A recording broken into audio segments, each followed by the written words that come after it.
Bem-vindos ao Papo de Trilha, o podcast para quem ama trilhas sonoras. Eu sou Gustavo Camargo. Eu sou Maurício Selman, dando as boas-vindas a um programa dos sonhos. Um programa enigmático, um programa cheio de simbolismos, Maurício. Nós vamos finalmente falar da parceria entre Angelo Badalamenti e David Lynch, uma das mais pedidas da história do nosso podcast, e nós finalmente atendemos aos ouvintes, porque nós somos como o David Lynch, a gente não é fácil, não. E finalmente saiu, é como o Twin Peaks O Retorno. Demorou quase 30 anos, mas saiu. E esperamos que saia mais, porque David Lynch, ele é pouco prolífico como cineasta, né? Mas a gente vai falar também um pouco das outras artes que ele se dedica, mas o recorte aqui é em cima do Angelo Badalamenti, que nos deixou em dezembro de 2022. Esse compositor, Maurício, nasceu em 22 de março de 1937. Ele é natural do Brooklyn, em Nova York, de uma família de ascendência italiana, claro. Um pai que cantava, um avô que ouvia ópera e chorava narrando as histórias, tomando vinho. Era uma família bem musical e bem do estereótipo italiano que a gente imagina do Brooklyn mesmo. Ele já começou com aulas de piano aos 8 anos e, apesar de toda uma educação clássica no prestigiado Conservatório Eastman, ele sempre se interessou mais pela escrita de canções, pelo lado mais popular da música. O irmão mais velho dele era um ótimo trompetista de jazz. Ele então começou a escrever canções com o pseudônimo de Andy Badali. Que coisa feia, um nome muito, muito feio esse que ele escolheu. Porque ele queria anglicizar o nome, né? Naquela época não era bem visto um cara com nome italianizado. Pois é, os próprios italianos, né, que dirigiam faroestes, o Ennio Morricone, alguns compositores também faziam isso, né? E bobagem, né? Hoje a gente vê como bobagem. Ele conseguiu, com o nome de Andy Badali, então, vender músicas para cantoras como Nina Simone e Nancy Wilson, que em 68 gravou uma canção, Face It Girl, It's Over, que foi um sucesso que lhe rendeu muitos royalties.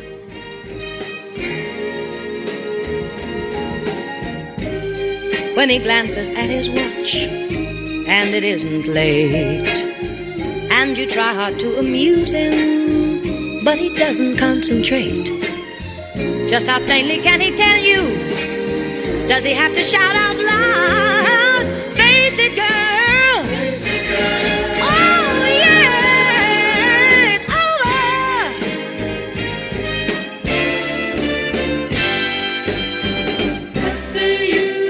What's the use in hanging on?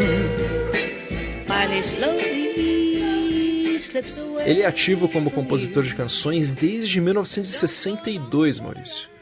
E ele conseguiu, ele era muito assertivo, ele mesmo fala, ele era gostava de fazer contatos e tal, então ele teve contato com o roteiro de um filme Blaxploitation de 73 chamado Gordon's War, dirigido pelo Ossie Davis. Ele pediu na caruda para fazer a trilha. Deixa eu fazer a trilha e tal, mostrou algumas canções que ele fez pensando no filme e ganhou o projeto.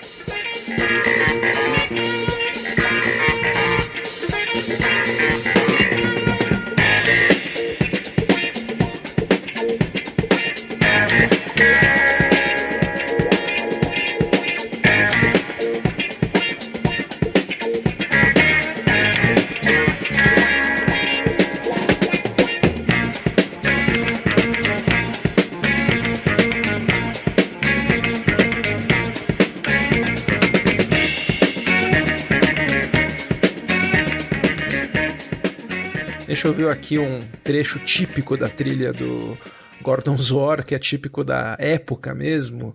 E no ano seguinte, ele trabalhou num filme chamado Law and Disorder, de 74, né, como ano seguinte, dirigido pelo Ivan Passer.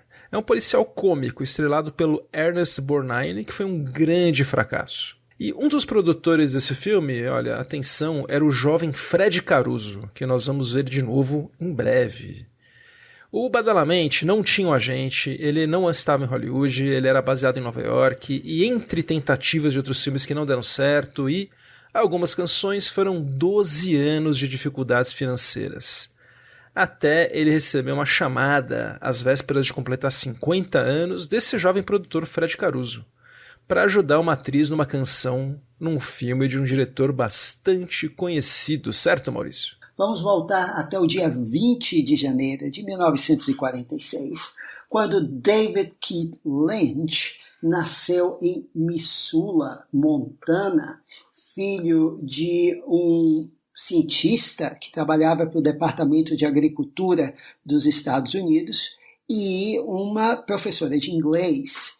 E ele não gostava de estudar, ele não sabia o que estudar, até que um dia um amigo da namorada dele o apresentou ao pai, que era um pintor, e ele ficou fascinado por aquilo, porque o pai do menino, ele vivia da pintura, e ele disse, é isso que eu quero fazer. Aí ele foi para Filadélfia para estudar na Pennsylvania Academy of Fine Arts, e só que aqui ele ainda era pintor, o David Lynch, e ele, uma vez, ele estava pintando, aí quando o vento bateu numa tela em onde ele estava trabalhando, ele disse, peraí, eu posso fazer arte com movimento. Isso levou ele mais tarde, na década de 70, ele foi estudar num programa do American Film Institute.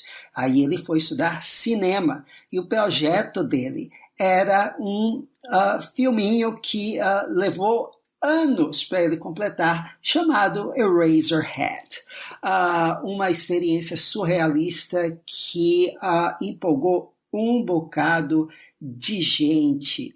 Nessa época também, enquanto ele estava fazendo o filme, ele era pai, ele era casado, teve a primeira filha, Jennifer. Ele conheceu também a meditação transcendental, porque o David Lynch, ele ainda era esquentadinho, e a meditação transcendental mudou a vida dele. Ele faz isso até hoje, pelo menos 2 vezes por dia, e isso influiu nos filmes que ele faria depois. Você vê que há sempre um silêncio, um tempo mais arrastado nos filmes do David Lynch.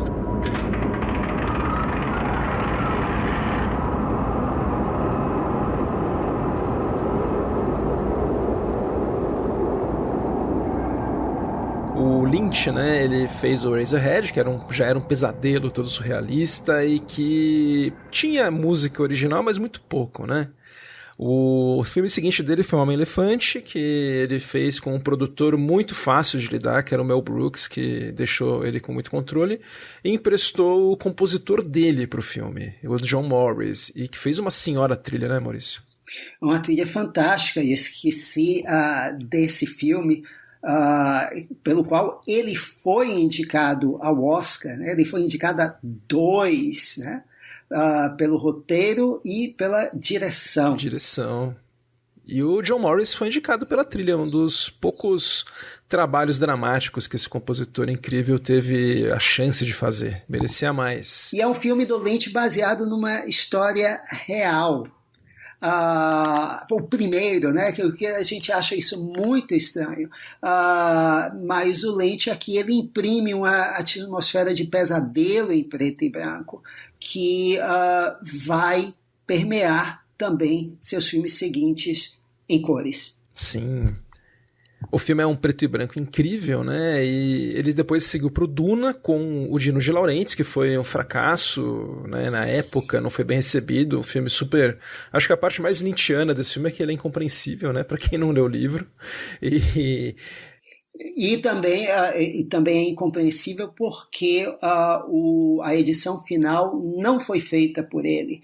Ele jurou, nessa época, nunca mais trabalhar em Hollywood por conta dessa coisa, por conta de ter tido o filme tirado das mãos dele. Ele sempre foi, até hoje o Lynch é um artista que quer controle completo de tudo. E Duna foi tudo menos controle completo. Sim, e Duna teve uma trilha do Toto, que foi uma trilha ótima, que deu muito certo. Boa, sim. Nós já falamos dela aqui, né? No episódio do Duna, né? A gente falou um pouquinho dela e é uma das super surpresas, essa trilha ser maravilhosa. Daí então o Lynch conseguiu um contrato com o Dino de Laurentiis, que ele praticamente não ia ganhar nenhum salário, o filme ia custar 6 milhões e o Lynch teria o corte final do filme. Esse era o trato. E o filme era veludo azul. O filme era um roteiro antigo do Lynch, que ele estava desenvolvendo já, que visava mostrar como os anos 50 não eram tão inocentes assim. O filme é provavelmente passado dos anos 50, o Lynch não deixa isso claro, é através das roupas, através das músicas, mas ele foi feito nos anos 80, né, no auge da era Reagan, né, no segundo mandato de um presidente que idolatrava os anos 50 e rechaçava o progresso. E a visão do Lynch é um olhar que diz, será que essa época era tão inocente assim? O mote do filme já virou clássico, né? O rapaz jovem americano, de cidade pequena, idílica, no caso a cidade fictícia de Lambertown, que vive da madeira, que um dia acha uma orelha humana no meio do matagal e decide investigar. Um dos papéis principais do filme ficou para Isabella Rossellini, que faria a cantora Dorothy Valens, e ninguém estava conseguindo encontrar o tom certo para ela gravar a música Veludo Azul, que dá o título do filme. E o produtor Fred Caruso, vendo essa dificuldade, lembrou que conhece esse compositor, o Andy Badali, que é acessível, estava disponível, e chamou ele para trabalhar com a Rossellini. E ele conseguiu encontrar o tom certo. Ele, inclusive, Maurício, ele aparece em cena no filme como pianista, nas cenas em que ela está cantando a música. O arranjo ficou lindo. She wore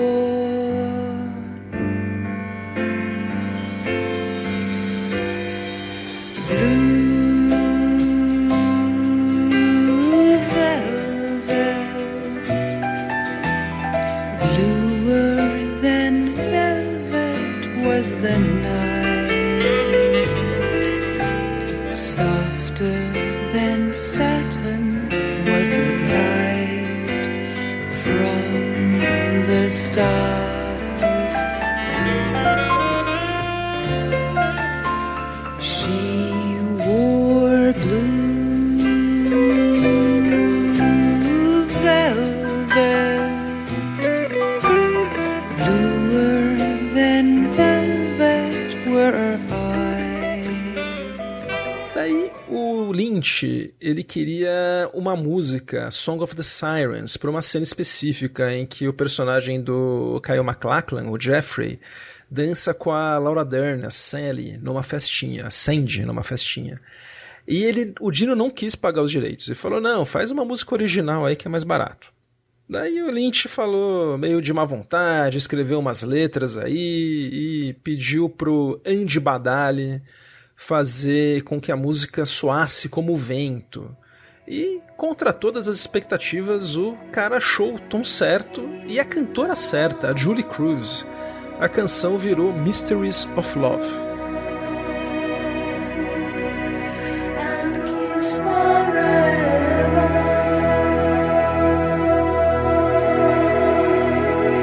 In a darkness,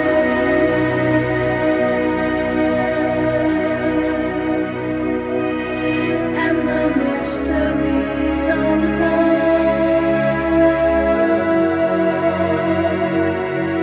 come clear.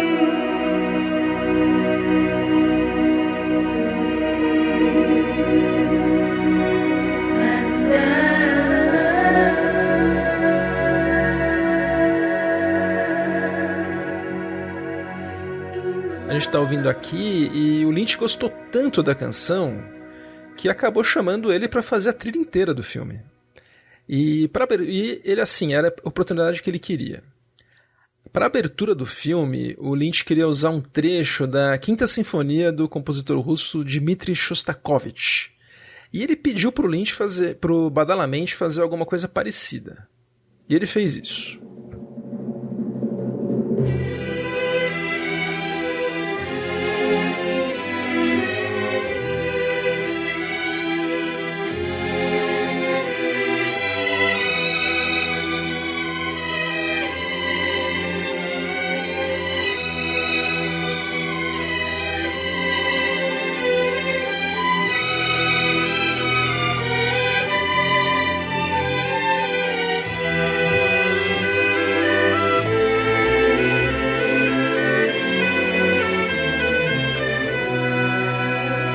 Melodia completamente nova, ela é bem noir, mas um noir clássico, Maurício, um noir retrô, sem o sax, como era comum no neo-noir, né?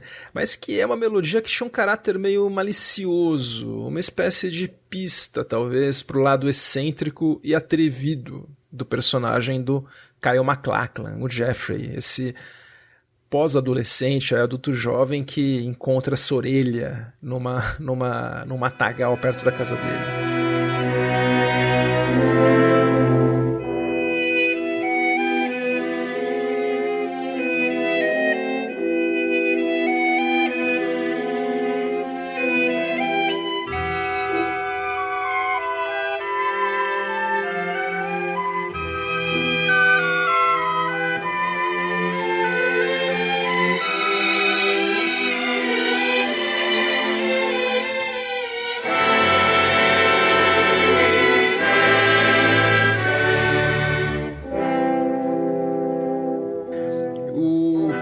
Chegando nessa cantora, e o filme é todo com muito humor, como quase tudo que o Lynch faz. Então tem coisas muito engraçadas mesmo no filme.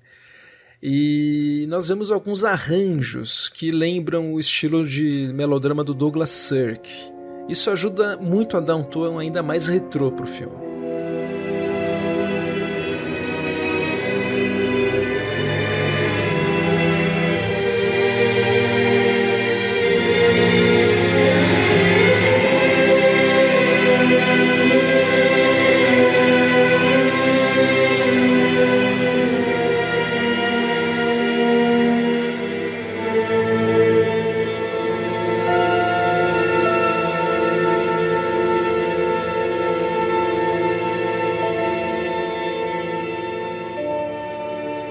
O tema principal ele faz poucas aparições, mas são extremamente bem-vindas. Sempre que aparece é um destaque.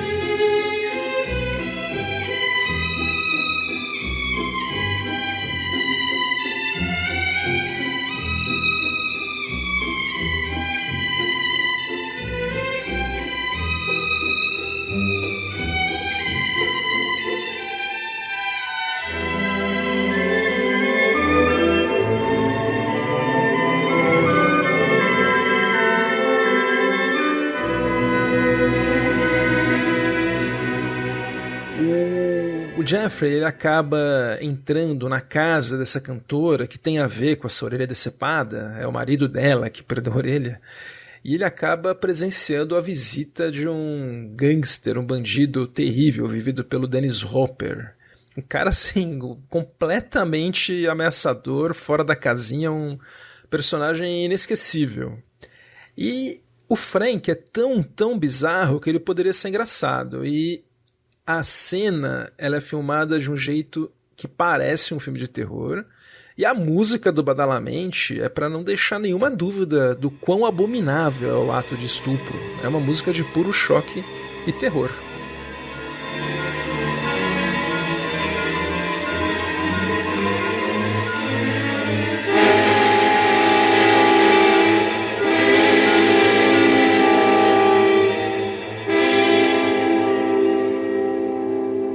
Maurício, hoje em dia muitos filmes a gente revê, né, e a gente poderia questionar, né, o papel aí do filme, como objetificando a mulher demais. Eu acredito que o David Lynch resiste muito a essa revisão com o olhar de hoje, viu? Ele consegue isso. Outros temas importantes que aparecem é o tema da Sandy e do Jeff, né? Eles têm essa música, Mysteries of Love, que ganha uma versão instrumental quando eles estão se conhecendo um pouco mais, né?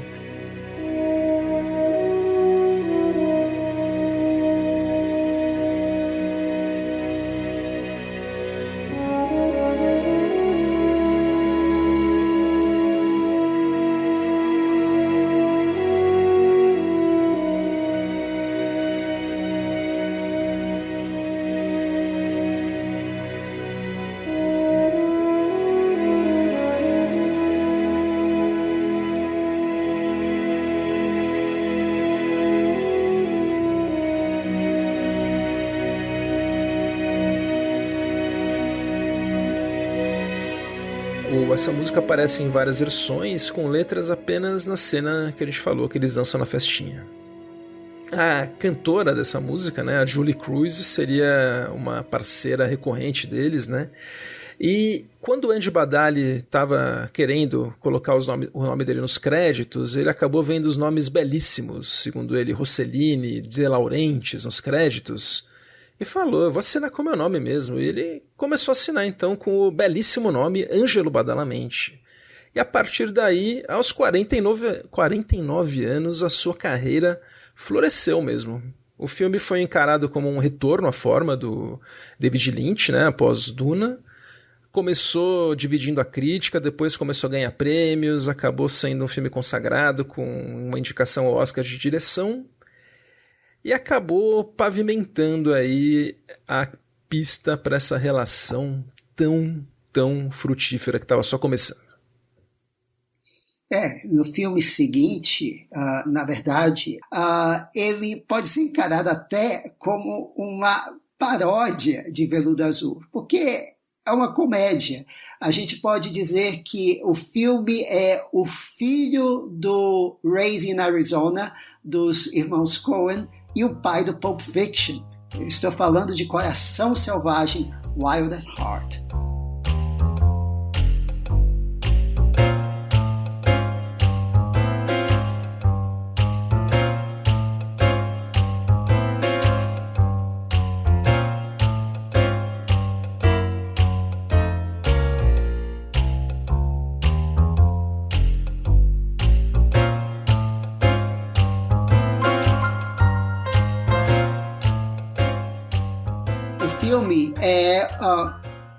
Podemos dizer que é um neo-noir na estrada. E aqui o David Lynch ele pega uma adaptação do primeiro dos livros do Barry Gifford sobre dois personagens, a Lula, que é de uma família rica, e o seu namorado pé rapado, bandido, o Sailor. No filme, interpretados pela Laura Dern, saindo do padrão de menininha bonitinha, boazinha, e o Nicolas Cage como o rebelde sem causa, aqui, inspirado pelo Marlon Brando de O Fugitivo, inclusive com uma jaqueta que é do próprio Nicolas Cage, uma jaqueta de pele de cobra que ele usa o filme inteiro, que é uma homenagem ao Marlon Brando. E o filme também é uma homenagem do David Lynch a um de seus filmes favoritos, O Mágico de Oz, que é citado e costurado no filme o tempo inteiro. Você vê a bruxa má do oeste aparecendo no filme e a bruxa boa no final. Mas o filme funciona. Na época não funcionou. O filme foi massacrado. Se bem que quando o Lynch ele terminou o filme dias antes de embarcar para Cannes, e lá o filme foi aplaudido, chegou a ser aplaudido, até o Bernardo Bertolucci, o presidente do júri do festival, escolheu o filme como o campeão o vencedor da Palma de Ouro. Aí o filme foi vaiado. Um dos que mais puxaram vaia foi o crítico Roger Ebert, que ele detestava quase todos os filmes do Lynch. A frase do cartaz do filme na época era Marilyn e Elvis na Estrada de Oz, o que resume o filme basicamente. A Lula é uma personagem, a Laura Dern dá ela uns tiques da persona da Marilyn Monroe nos filmes. E o Nicolas Cage, como eu disse, afetado, fazendo o Elvis, inclusive cantando com a voz dele, Love Me Tender. Aliás, música aqui, ao contrário de Veludo Azul, Gustavo, tem de muitas, muitas fontes.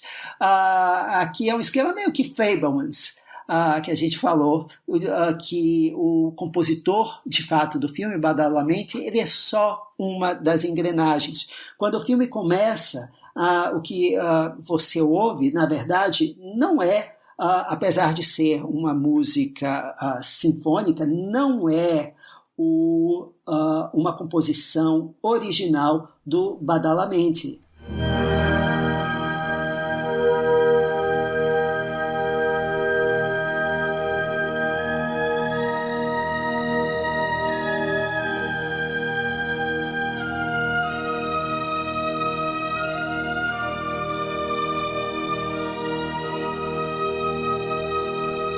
Na verdade, é o início de uma das 4 últimas canções do Richard Strauss, o início de In Abendro, e que vai ser recorrente, é uma música bem romântica, que vai ser recorrente no filme, que apesar de todo o sangue, o absurdo e as caricaturas, é um dos filmes mais românticos do Lynch, inclusive com um final feliz. E a gente vai ouvir mais a música do Badalamenti em pequenas inserções, em pequenos motivos. Por exemplo, há uma cena em que, na verdade, uma montagem em que o Lynch intercala o Sailor e a Lula na estrada conversando, com a mãe da Lula tramando com o assassino para matar o Sailor e trazer de volta a Lula. E aí a gente vê aquele jazz típico do Badalamenti sendo costurado com um motivo de tensão quando aparece a mãe da Lula. Há também uma outra cena em que o Badalamenti faz o que seria uma marca registrada do trabalho dele com o Lynch, em que a música, ela, de certa forma, ela vai contra a ação. No meio da noite, Sailor e Lula, eles se deparam com um acidente de carro terrível. Só uma garota sobreviveu. E essa garota, ela está morrendo. E enquanto ela morre nos braços ali do Sailor e sob o olhar da Lula, tem uma canção triste, mas muito bonita do Badalamenti.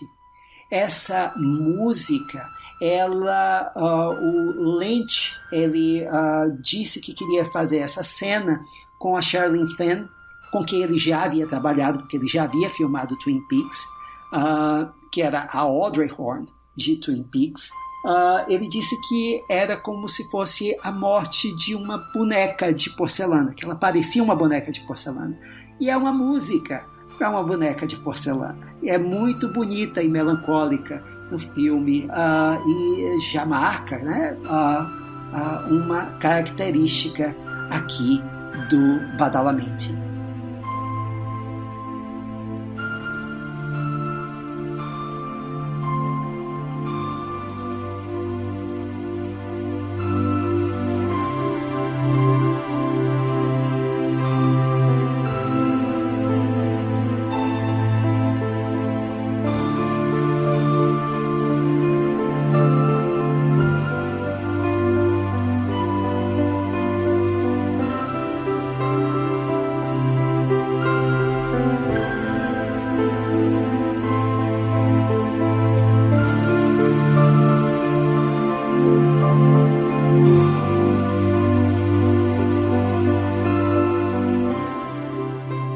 Mas eles fazem uma canção original aqui, que é numa cena de bar, seria música diegética, que é mais uma parceria letra, música, Badalamenti. É uma cena que se passa em Nova Orleans, então a música a caráter, que se chama Em Chamas, Up in Flames. We're history, baby. Read it in a book.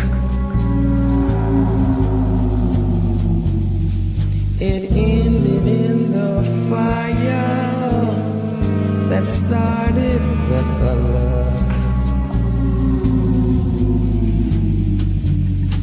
I fell for you, baby, like a bomb. Now my love's gone up in flames.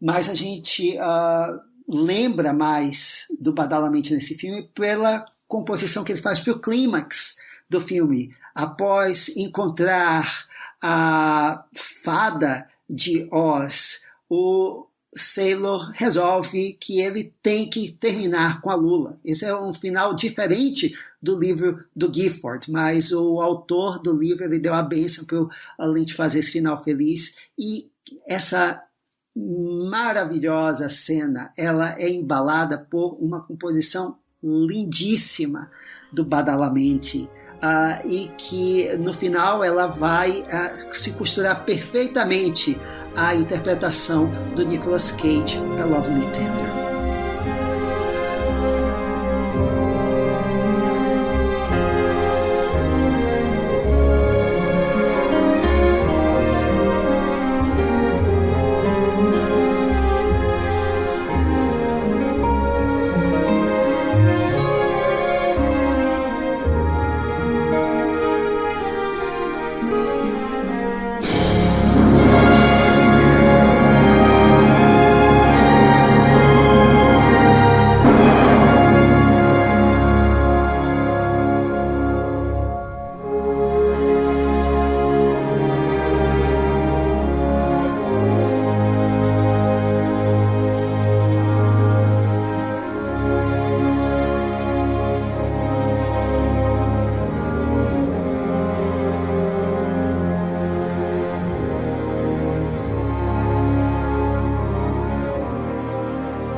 É uma das composições mais bonitas do Badalamenti, né? E ela não deve nada ao In Abentro, que é tocado ao longo do filme, né? do Strauss. Mas é assim, eu gostei que o Lynch ele resolve fazer a apoteose do filme com uma composição original do Badalamenti, que é realmente uma das melhores da carreira dele. E o filme é um filme que eu gosto muito do Coração Selvagem. Eu acho muito, muito bom de ver. Eu acho um filme simples do Lynch, mas ele tem aquele clima de pesadelo, né, que a gente vai se acostumando na obra dele.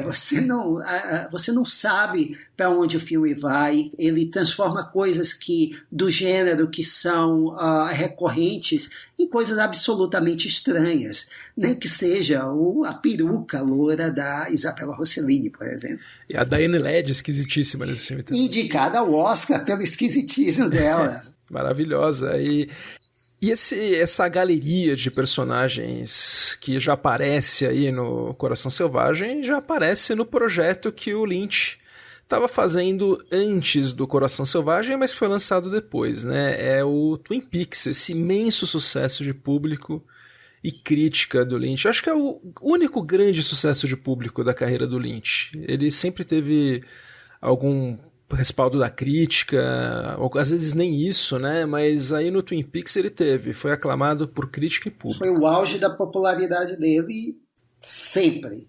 Sem dúvida, vindo da Palma de Ouro, né, bem ou mal, né, você falou que foi uma palma polêmica mesmo, mas que estava aí com prestígio e aí com o público abraçando. E esse projeto começou com o Lynch e o Mark Frost, que eles se conheceram fazendo um roteiro do que seria uma biografia da Marilyn Monroe. O Lynch acabou desistindo de fazer, daí o agente do diretor sugeriu que ele criasse uma série de TV nos moldes de Veludo Azul. Daí o Lynch lembrou do Frost, que tinha muita experiência como roteirista da série Hill Street Blues. Daí então eles fizeram juntos toda a bíblia, todo o esqueleto de Twin Peaks, eles montaram o mapa da cidade com detalhes e os personagens. Ao contrário do Coração Selvagem, o grande nome musical dessa série é o Ângelo Badalamenti. Ele está presente em todos os episódios dessas 2 primeiras temporadas, em muitas cenas, é praticamente wall-to-wall a trilha. E a abertura começa exatamente com a imagem de um pássaro, que é a última imagem que a gente via no Veludo Azul. Era um pássaro totalmente falso que aparecia no Veludo Azul, que o Lynch até zoa. E aqui começa nessa abertura.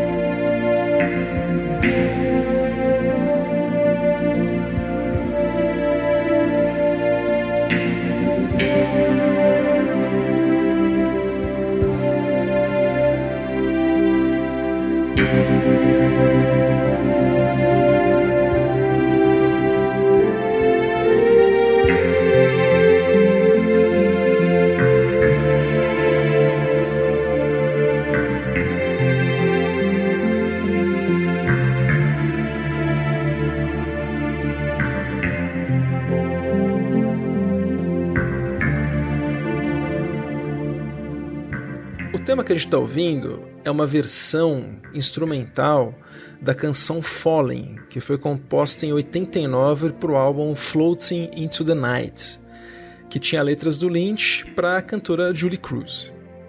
Esse som característico que nós escutamos ao fundo não é eletrônico, é um violão que está desafinado ou está afinado para ter esse som bem característico. Essa versão, que não foi feita, né, para a série, mas que casou perfeitamente com a abertura, ela soa como um convite estranho para entrar nesse mundo meio onírico, bucólico, melancólico. É uma combinação perfeita com as imagens da cidade de título, que, como a de Veludo Azul, também vive do comércio de madeira. A série, Maurício, é uma mistura irresistível de David Lynch com novela. Então a gente tem toda uma parte muito engraçada, novelesca, com a Piper Laurie fazendo uma megera, tem a Joan Shen fazendo uma herdeira da empresa grande, que é a madeireira. Tem vários atores característicos do Lynch, como o Jack Nance, que está desde o Eraserhead. É o ator fetiche dele, né? Ele tá no Coração Selvagem também. E a gente tem uma galeria de personagens muito parecendo, assim, Dias Gomes, sabe? Mas com o prisma do David Lynch. Então tem a mulher de tapa-olho, tem o que é casada com o cara lá, o frentista, tem o dono do hotel, tem a filha do dono do hotel. E o Badalamenti, ele compôs para os personagens principais temas. O preferido dele é o tema da Audrey.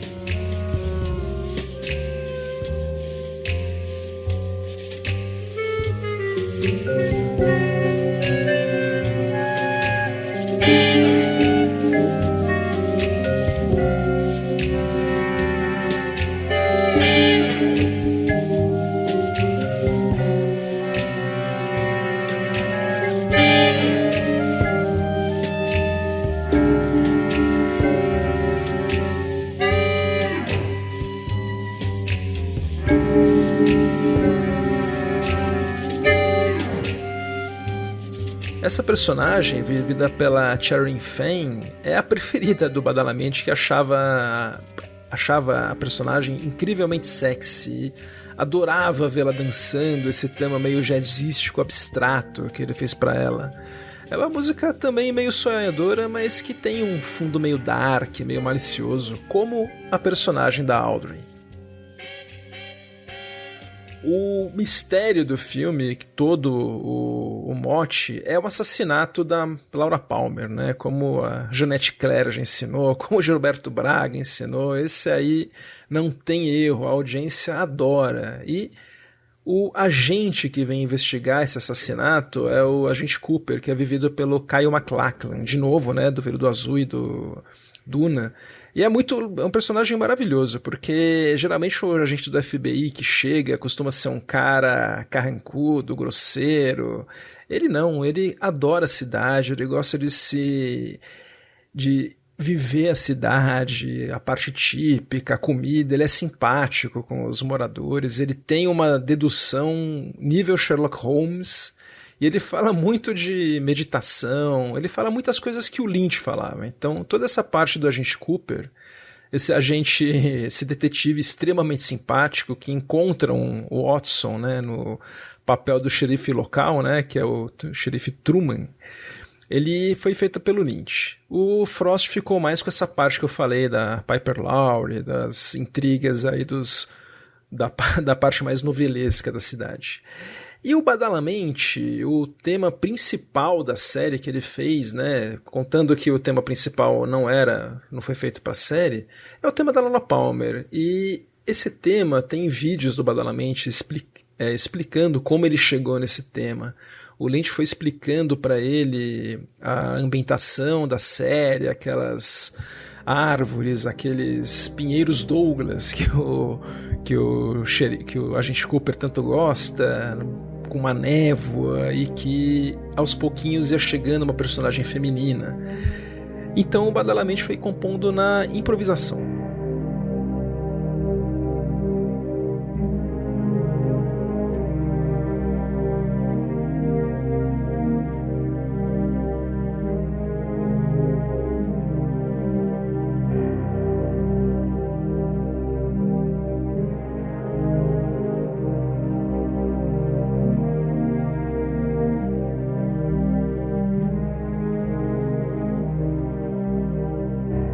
Então essa música que começa assim sinistra, né, com essa paisagem das florestas do norte, de repente vai ficando bela, e é uma música que tem também, além de ser uma música cheia de vida e beleza, ela também tem ameaça, tem também um pouco de morte, é uma música um pouco fúnebre, um pouco melancólica.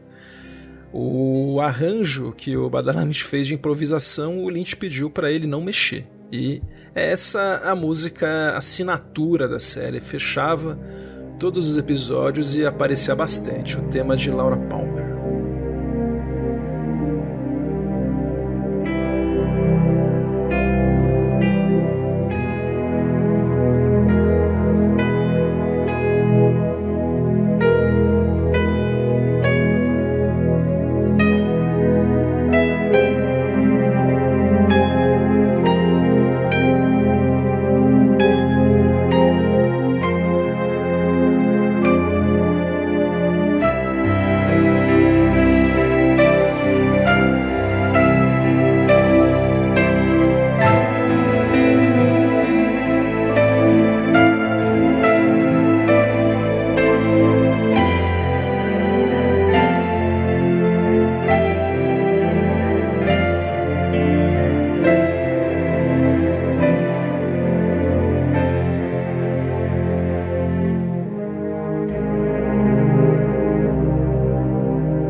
Uma das cenas mais famosas é um sonho que o agente Cooper tem, que famosamente dá uma pista para ele. É o primeiro contato que ele tem com esse local que aparentemente a gente foi descobrir depois que é um lugar real, né? Que é o Black Lodge.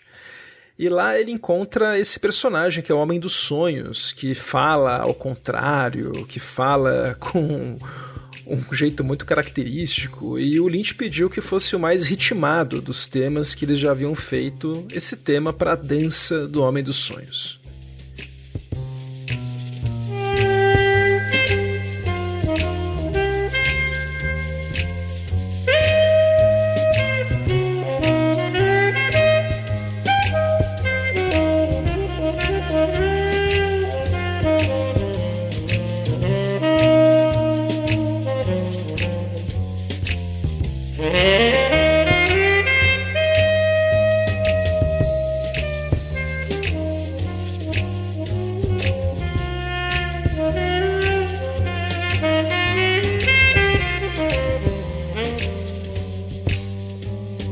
Badalamenti respondeu com esse som com muito uso de dedos estalando sintetizados e muitos sintetizadores também. Aliás, esse som aí de palminhas, dedos estalando, permeia muito a série.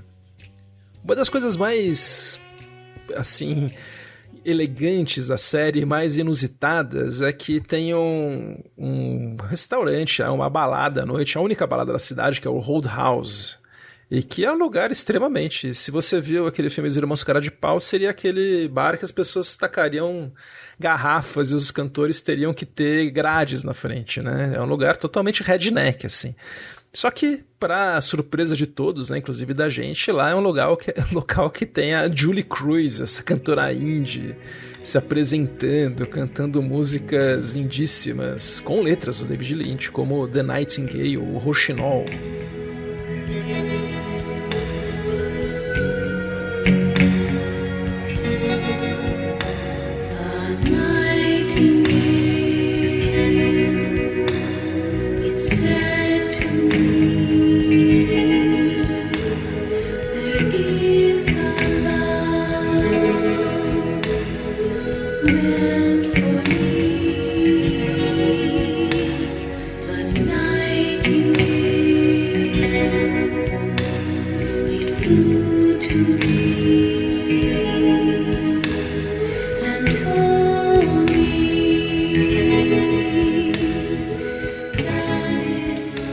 Ela chega a performar outras músicas, inclusive a Fallen aparece também, e é um dos pontos altos. Seria sempre tentando trazer aí para nossas novelas, seria tipo o Bar da Dona Jura, Maurício, que tem o encontro que vai aparecer, né? Na terceira temporada aparece bastante o Nine Inch Nails se performando lá no Bar da Dona Jura e tal. É uma delícia essa série, né? Eu adoro Twin Peaks. São 8 episódios da primeira temporada maravilhosos. O Badalamenti, Maurício, você falou, né? Ele tava nessa época... Depois do Veludo Azul, ele trabalhou no A Hora do Pesadelo 3, fez filme do Fred Krueger, fez Férias Frustradas. Ele tentou virar mesmo um compositor estabelecido de trilhas e depois do Twin Peaks isso realmente aconteceu, ele explodiu, né?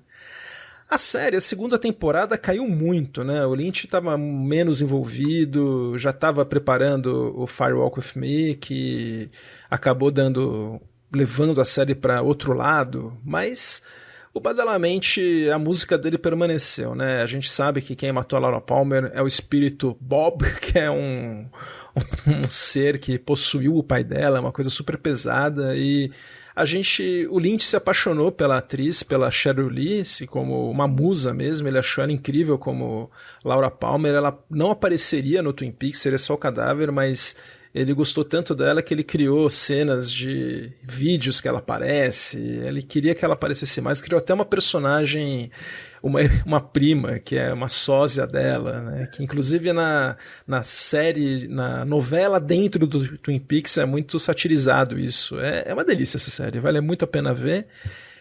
E ele quis fazer, por conta disso, um filme falando sobre os últimos dias de Laura Palmer.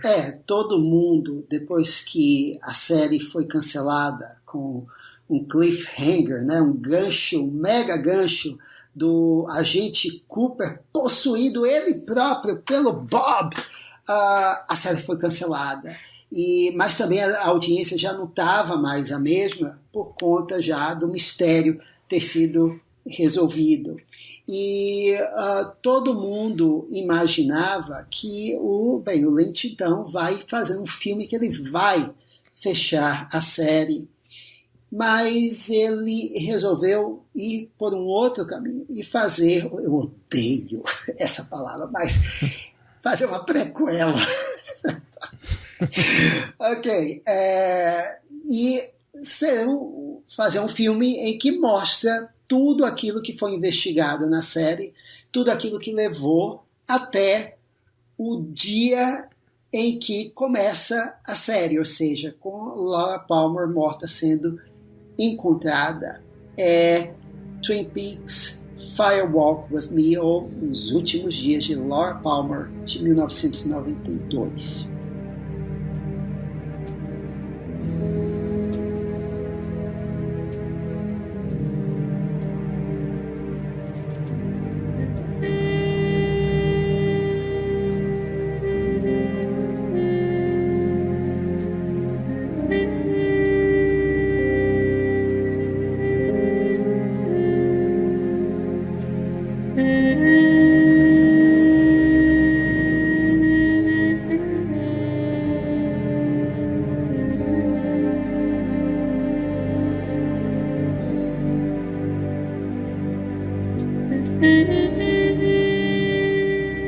Bem, o filme foi encarado por muitos, porque o filme já foi anunciado logo depois do fim da segunda temporada, que ele foi anunciado que ele iria filmar.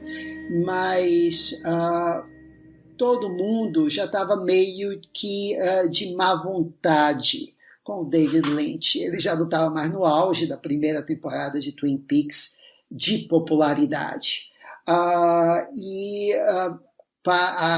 emissora ABC, junto com o Lynch e o Frost, eles fizeram o que hoje é muito comum. Um bocado de produtos e subprodutos, como o Diário de Laura Palmer, o Diário do Agente Cooper, vários livros e produtos de merchandising para ampliar a experiência das pessoas que queriam passar mais tempo em Twin Peaks. E o filme Os Últimos Dias de Laura Palmer, ele foi encarado como mais um caça-níqueis. Poxa, essa série já terminou, ele quer ainda tirar mais. E foi já antes de estrear nos cinemas, as pessoas já viam, especialmente os críticos, viram o filme com má vontade. Então o filme foi massacrado. Mas se você olhar o filme hoje, ele é muito interessante. E, bem, aqui sendo um filme sobre Twin Peaks, também volta o Ângelo. E o Ângelo volta para fazer a trilha toda. E quando eu falo a trilha toda, talvez, Gustavo, essa seja a maior trilha dele em duração. O filme tem cerca de 135 minutos, acho que 120 ou 110 minutos de filme são musicados pelo Lynch. E tem composições novas, a começar pela primeira música, a música de abertura. Um jazz com os sons dissonantes, essa é uma marca registrada do Badalamenti.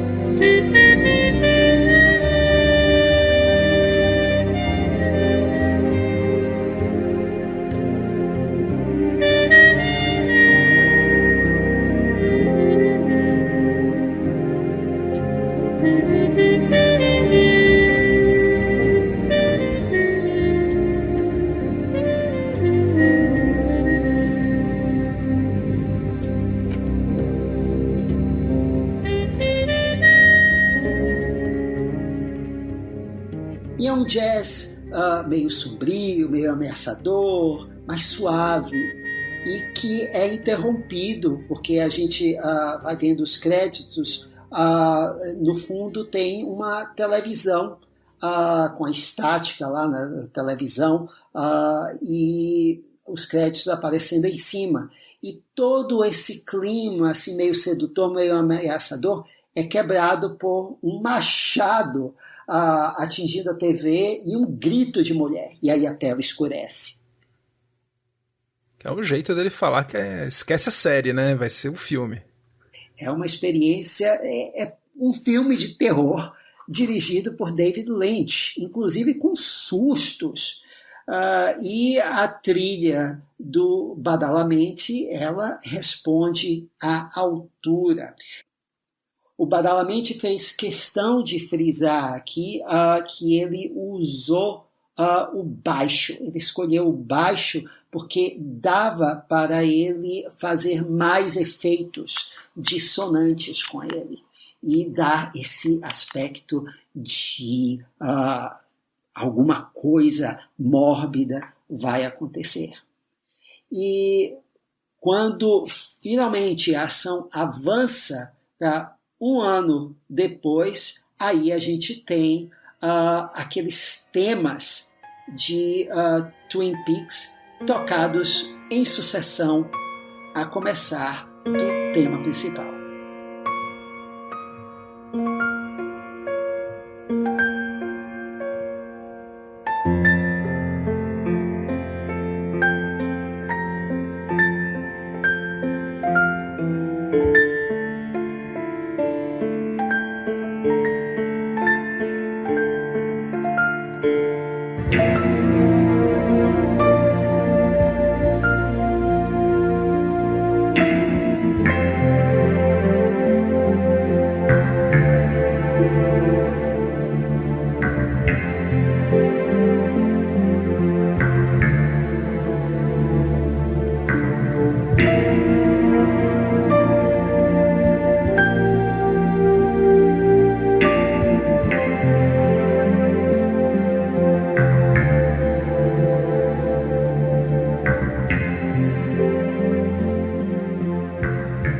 Tipo a volta de um velho amigo. Exato, e aí você vê os personagens que você conhece, Laura Palmer, interpretada pela Sheryl Lee, a Donna não é interpretada pela...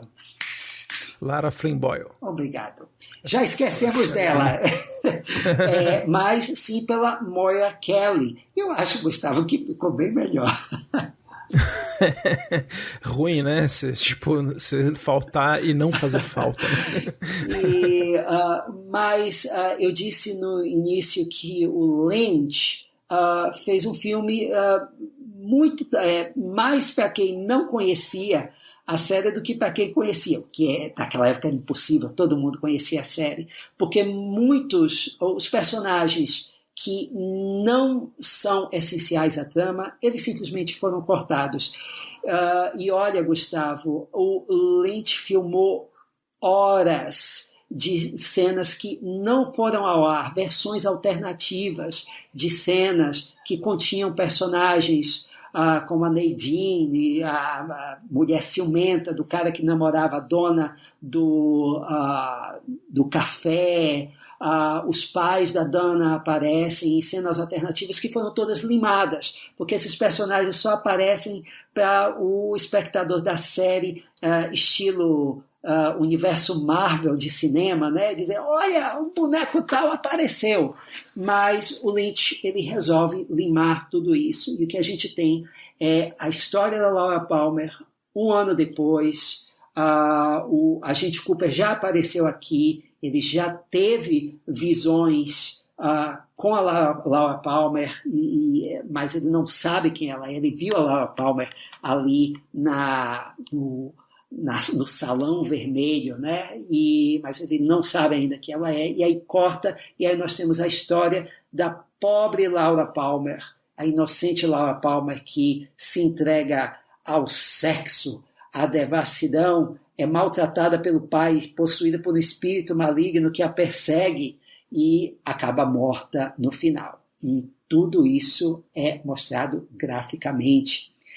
E o Lynch e o Badalamenti, aqui, ao contrário de Coração Selvagem, eles fazem muito das canções diegéticas que aparecem no filme. Uma delas, logo no começo, é um rap, quando a Laura Palmer se depara com um namorado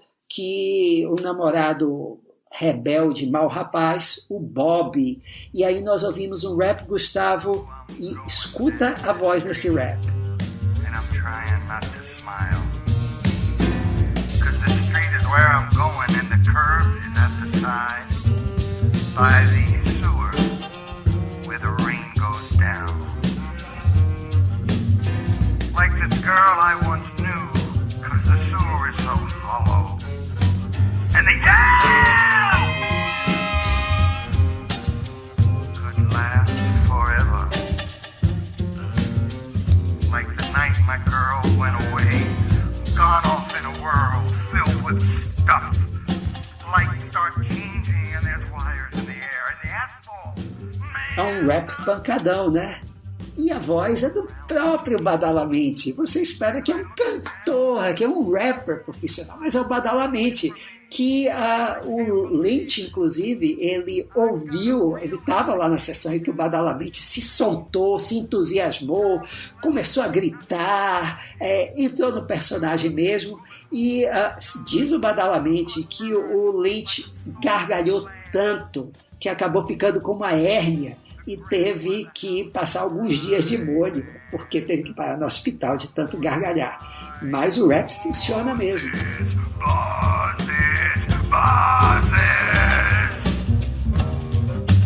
By the big mistake in the distance, man.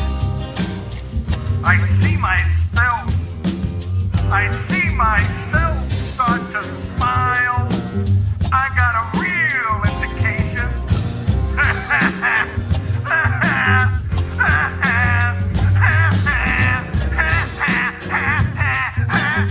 Of a laugh coming on.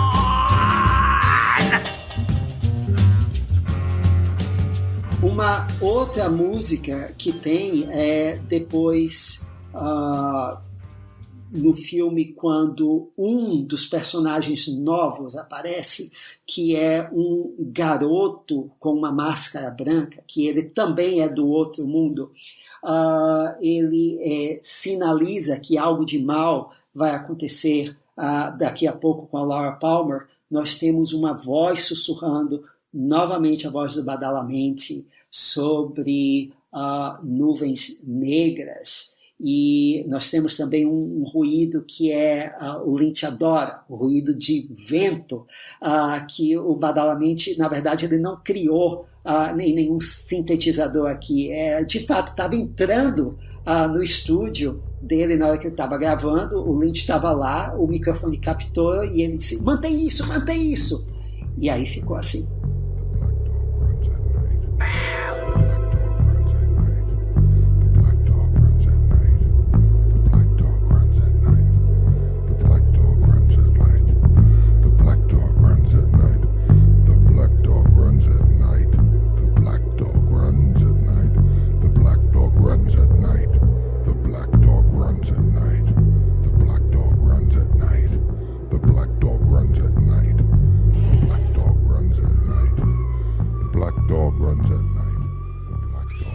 Agora, o ponto alto, né, Gustavo? Tem que ter o bar da Dona Jura, né? Na Roadhouse tem um número com a Julie Cruz. Mas antes de falar dele, esse programa, ele, na verdade, a gente ia fazer sobre o Badalamenti, sobre a carreira do Badalamenti. Aí o Gustavo acertadamente disse, não, vamos fazer Lynch e Badalamenti, vamos fazer um Bons Companheiros, que é o que o povo quer.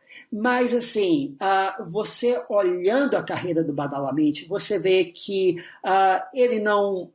O Gustavo falou que ele fez música para Nina Simone, ele trabalhou com música country, ele faz jazz, mas ele também sabia fazer músicas românticas para trilhas sonoras muito bem.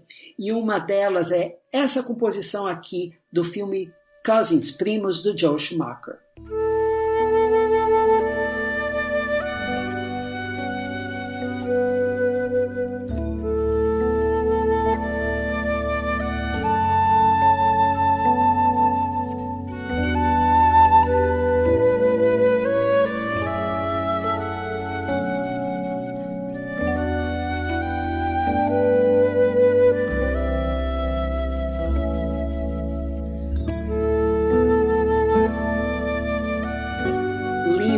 Parece um Delary.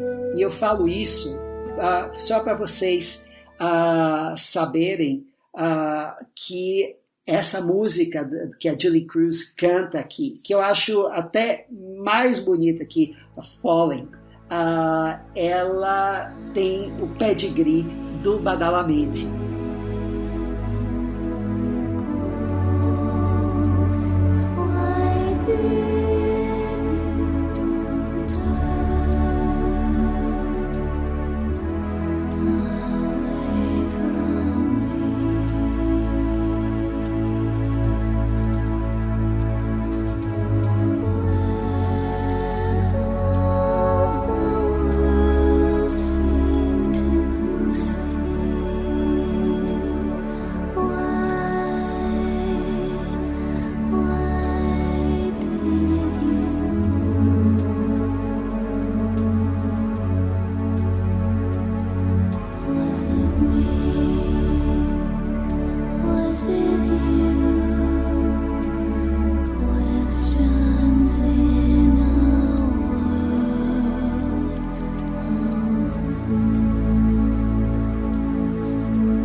nome dessa música é Questions in a World of Blue. E a música, a letra, novamente do David Lynch. E para se contrapor a essa música belíssima que é tocada quando a Laura Palmer aparece na Roadhouse para ser para mais uma noitada de sexo, e a gente vê ela entrando, sofrendo e sendo observada pela Donna. Logo depois disso tem uma música pancadona na guitarra criada para uma cena de orgia, em que o Badalamenti faz pesado uso de guitarra e bateria.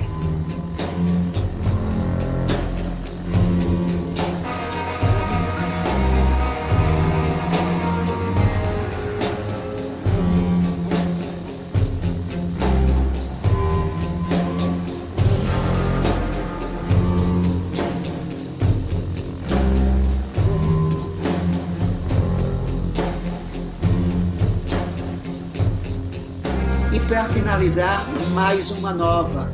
Quando Laura Palmer ela olha para um quadro no quarto dela em que um anjo desapareceu. E ela sente que o fim está se aproximando. O Bob sabe que ela sabe que o Bob é o pai dela, que andou estuprando várias vezes. E aí nós temos essa música lindíssima chamada Vozes do Amor, Voices of Love, tocada no instrumento assinatura do Badalamenti, o sintetizador Fender Rhodes.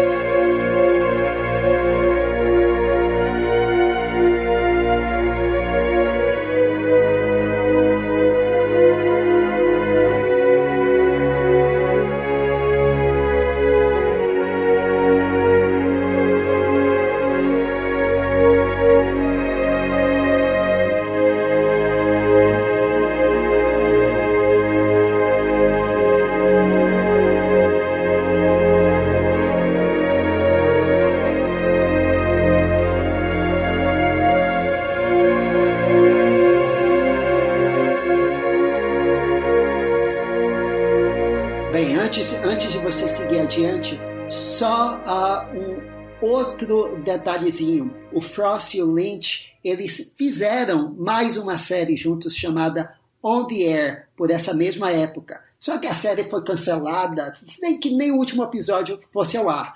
Mas o Badalamenti fez o tema para essa série, que era como um 30 rock passado na década de 50. Então ele fez um jazz, e repare que é um jazz pontuado logo no início, o sax é pontuado por um peido.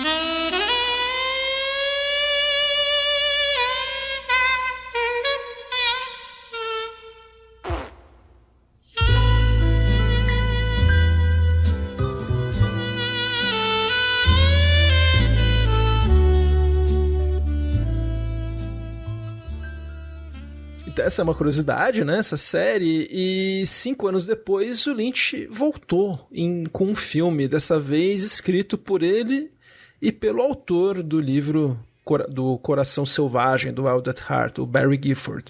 Juntos eles fizeram Estrada Perdida.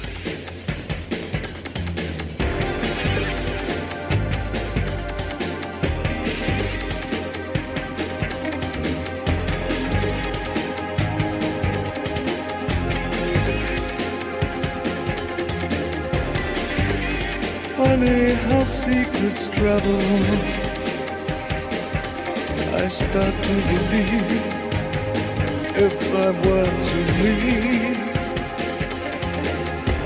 in sky the man shakes his hands held high, a cruise beyond.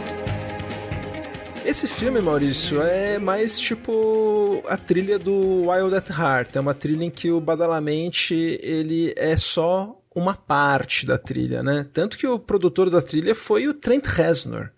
do Nine Inch Nails. Então o álbum, né, é um álbum com uma forte pegada aí de rock industrial mesmo. A ideia do filme surgiu no Lynch com uma situação que aconteceu com ele mesmo. Ele estava um dia na casa dele e uma pessoa tocou o interfone e falou que uma pessoa tinha morrido. O Dick Laurent morreu, David. E o Lynch não entendeu nada, né? Quando ele viu, a pessoa já tinha ido embora.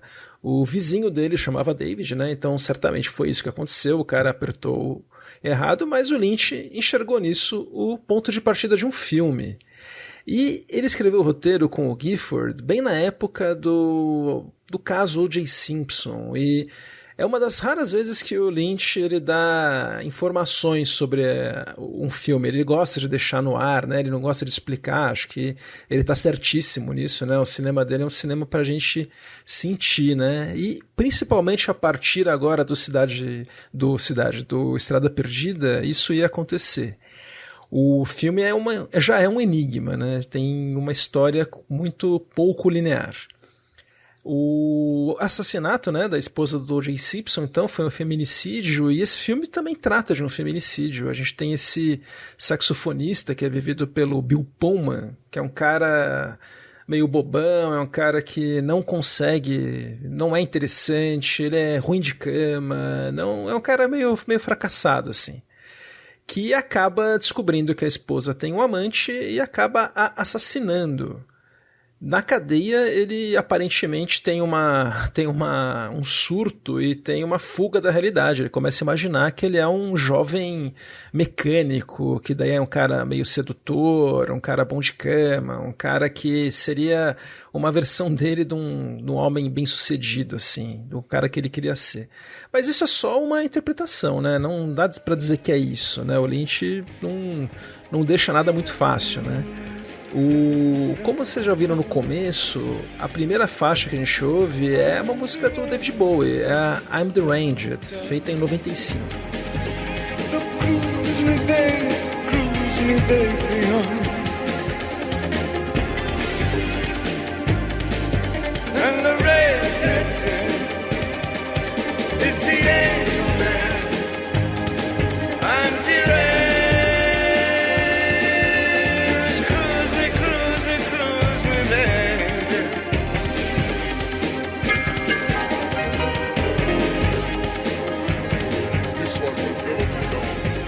Ela já dá o tom, né, nos créditos iniciais, numa estrada escura, com os nomes vindo na nossa cara.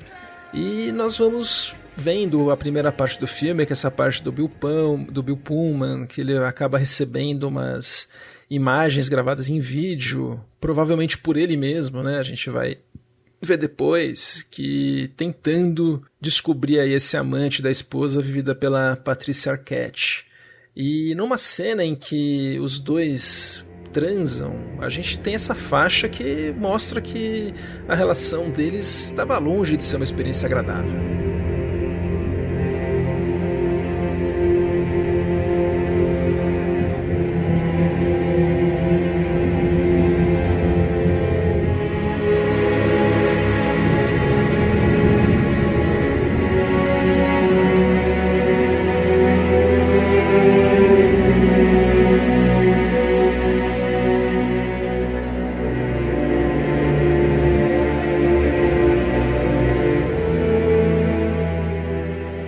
Sexo péssimo, sem química nenhuma, e o Fred fica incomodadíssimo com um tapinha condescendente nas costas que a Renée dá quando ele brocha. Ele é um macho com orgulho ferido, e a gente vai ver que isso vai levar ele mesmo a essa morte. Ele antes encontra uma figura estranhíssima, que é vivida pelo Robert Blake, um cara sem sobrancelha, com uma cara toda branca, que, assim, isso não tem explicação, né? Cada um vê. Mas eu acho que é uma parte da personalidade dele mesmo, né? Essa parte meio obscura da personalidade dele, que depois a gente vai ver que essa figura aí foi quem filmou, né? Então seria o próprio Fred, essa parte pesada dele. O Badalamenti volta com uma contribuição para a cena de transformação na prisão, quando o Fred acaba virando o mecânico Pete, vivido pelo Balthazar Getty, que é um ator que ele não registra muito, né? Eu acho que é uma das falhas do filme, esse ator. Ele não é um cara muito marcante, mas se bem que ele combina como sendo a visão do que idealizada, o né? bobão idealizada, daquele bobão é esse cara sem carisma, né? Até a visão idealizada dele é sem carisma, né?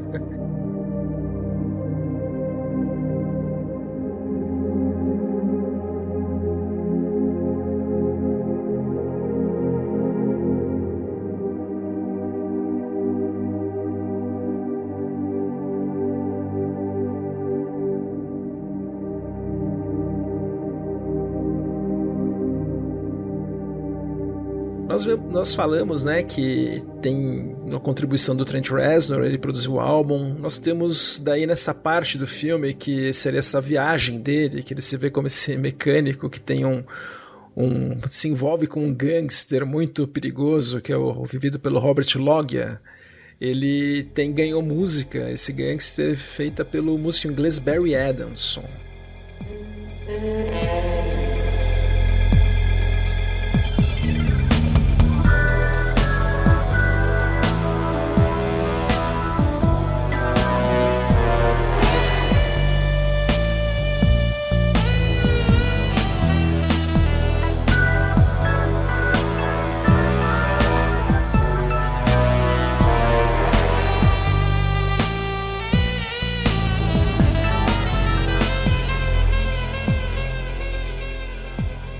A gente ouviu aqui um trechinho. Também tem trechos compostos pelo próprio Trent Reznor, tem músicas originais do Smashing Pumpkins, do Marilyn Manson, tem muita coisa de muita gente.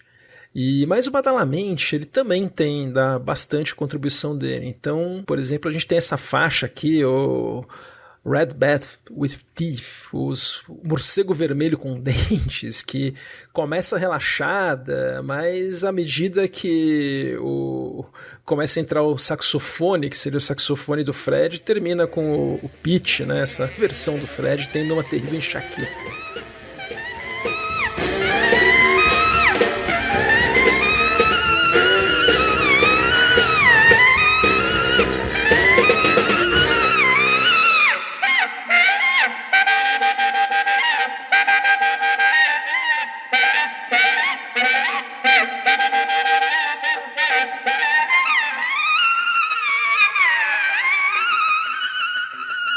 A gente tem uma faixa um pouco mais leve, que é a Dub Driving, que seria com uma variedade de percussão, mais leveza, que o Badalamente contribui, mas, como eu falei, aqui ele é uma peça desse quebra-cabeça em forma de filme que, assim, na minha visão, tem um final muito satisfatório, que a gente consegue juntar as peças, né, e tentar fazer algum sentido, mas também é muito legal se você não tentar fazer isso. Ele funciona também como uma experiência meio onírica.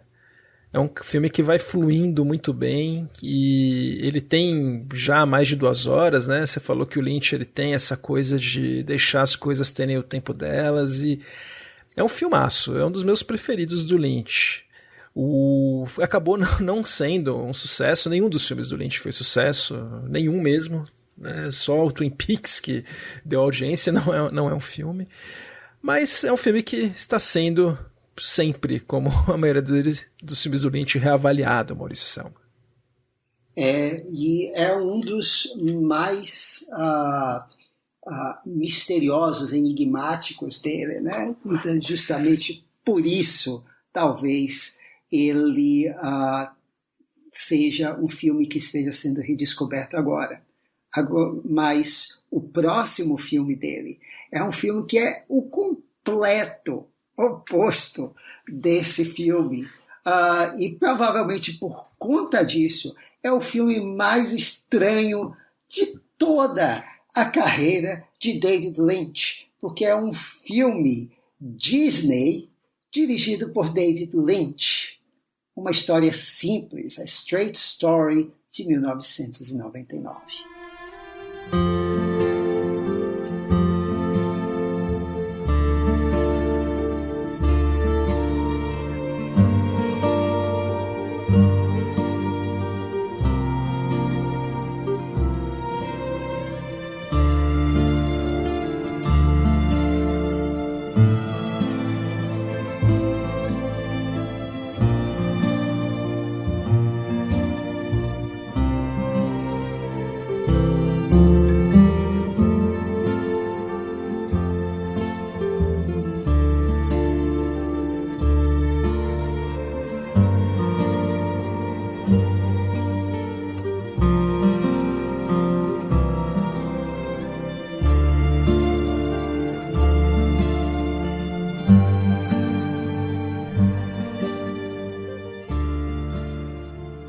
esse é um projeto que caiu nas mãos do Lynch por sua parceira na época, a Mary Sweeney, que escreveu, foi uma das autoras do roteiro para esse filme, baseado na história real do Alvin Straight, do título original, que faz um trocadilho com Straight de direto, e o sobrenome dele. O Alvin, com 70 e tantos anos, ele tinha um irmão que morava numa cidade, num outro estado, no Wisconsin, e ele mora no Iowa. E ele, o irmão dele, com quem ele não falava há 10 anos, teve um derrame. E ele resolve, então, o Alvin resolve visitar esse irmão, com medo de que ele, o próprio Alvin, que também já está ruim das pernas, não possa falar com o irmão antes de morrer. Só que o Alvin, ele tem problema na bacia, ele já não consegue andar direito, ele não tem licença para dirigir, ele não consegue ver direito. O que ele tem é um moedor de grama, um cortador de grama John Deere, que ele vai usar para viajar por quilômetros e quilômetros para encontrar o irmão.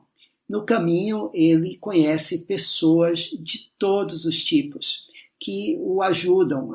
E o filme é quase como uma odisseia gentil, em que ele vai encontrando diversos personagens diferentes. A gente sabe que ele vai chegar até o irmão. É um filme gentil, um filme que teima em acreditar na dignidade, na generosidade das pessoas, o tempo todo. E o ator principal, Richard Farnsworth, ele tinha 80 anos na época, ele seria o mais velho ator indicado ao Oscar. Depois teve o Anthony Hopkins.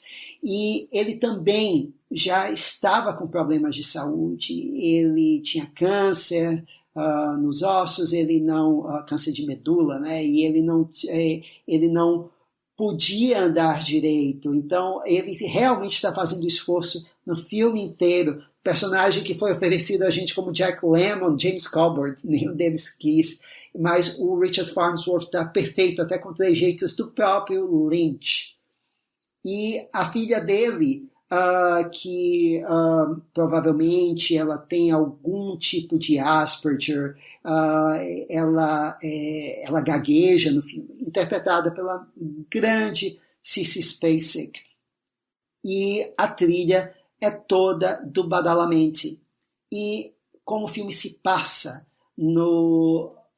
na área rural dos Estados Unidos, e o Lynch ele mostra plantações o tempo todo.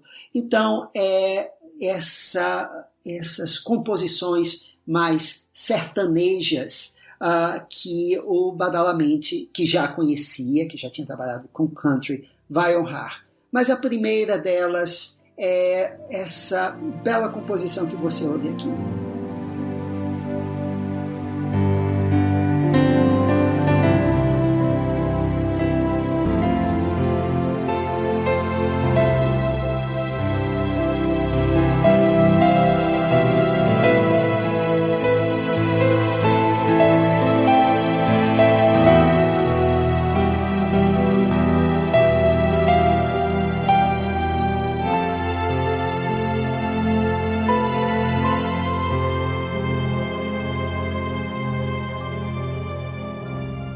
Não foi a primeira que o Badalamenti fez para o filme.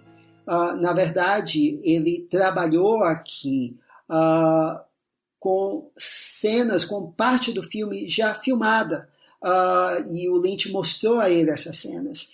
E o Badalamenti ele não conseguia entrar no espírito do filme. E então ele e o Lynch se sentaram para falar dos personagens do filme.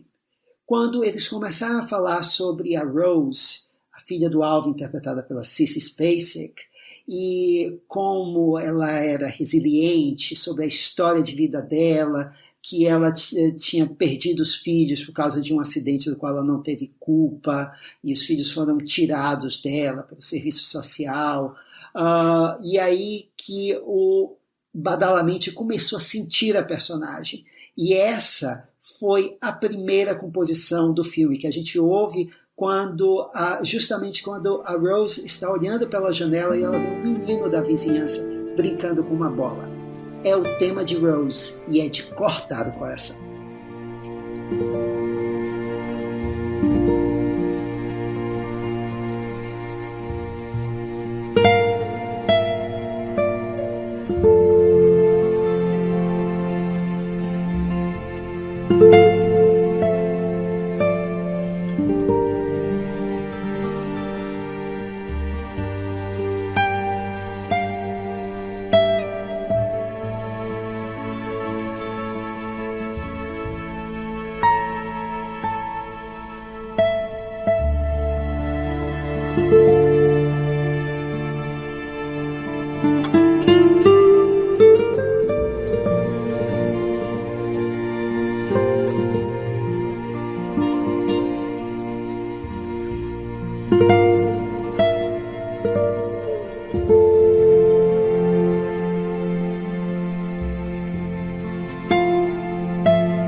É um tema no violão e é o mais conhecido do filme, com um acento espanhol que não tem nada a ver com a história, mas que funciona muito bem com a personagem.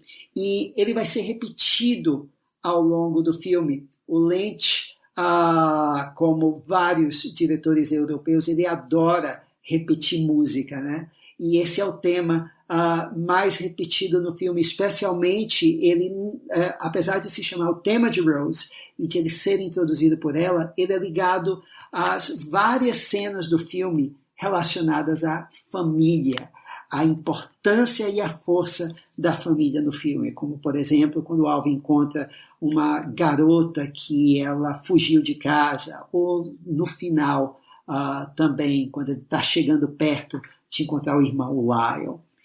Um outro tema do filme que é muito tocado, até porque a gente está sempre na estrada com o Alvin, é esse tema Pé na Estrada, com uma rabeca bem legal.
São esses temas, basicamente, que vão se revezando ao longo do filme. Mas, ao contrário de um Twin Peaks Fire Walk With Me, que era música o tempo todo, aqui o Lynch e o Badalamenti, eles respeitam os silêncios. É um filme que, olha, Gustavo, é um filme simples, que você podia ver esse filme sendo produzido por um Frank Capra, por um Steven Spielberg, até por um Ang Lee, mas sairia completamente diferente. E o Lynch aqui é perfeito, porque ele respeita o tempo que é o tempo dos personagens, desses personagens velhos.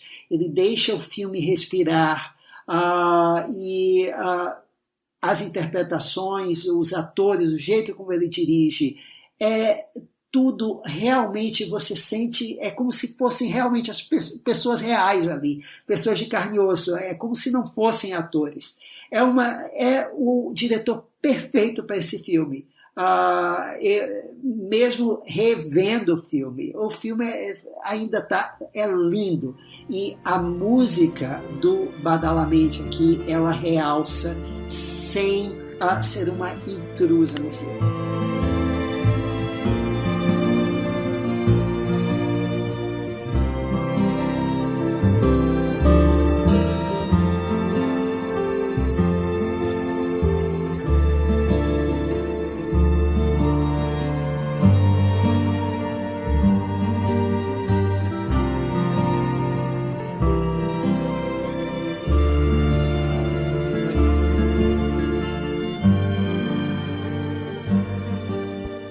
Concordo, Maurício, é um dos filmes mais lindos, assim, que, assim como O Homem-Elefante também é um filme muito bonito, e o Lynch, ele teve aí a sensibilidade de chamar o Fred Francis para fazer a fotografia, que já era octogenário na época, fez a fotografia do Homem-Elefante em preto e branco, do Duna, um lendário aí, diretor de fotografia, que foi o último trabalho dele.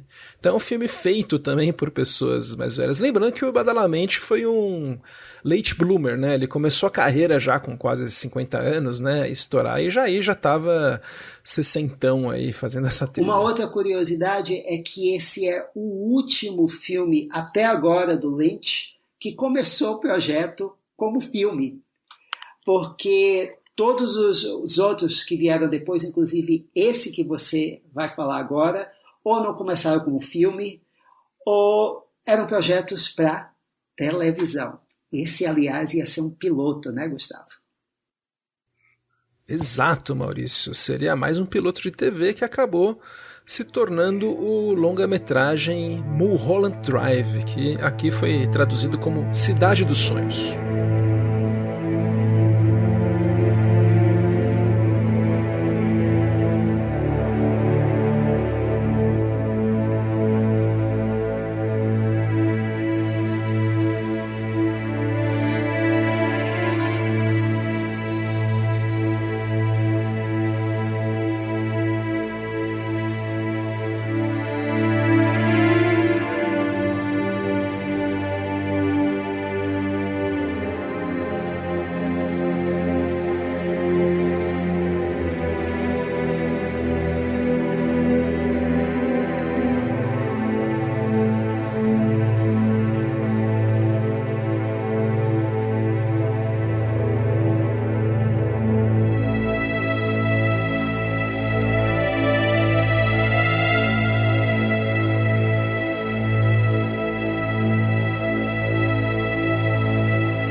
O título original, Maurício, dá a pista, né? Tem muitos paralelos aqui com Sunset Boulevard. Ambos os filmes se passam, obviamente, em Los Angeles, né? Em Hollywood. Ambos envolvem um assassinato causado por uma atriz frustrada que vai enlouquecendo em seu mundo. Inclusive tem uma cena nos portões da Paramount em que aparece o carro da Norma Desmond no fundo, como um toque aí pros fãs.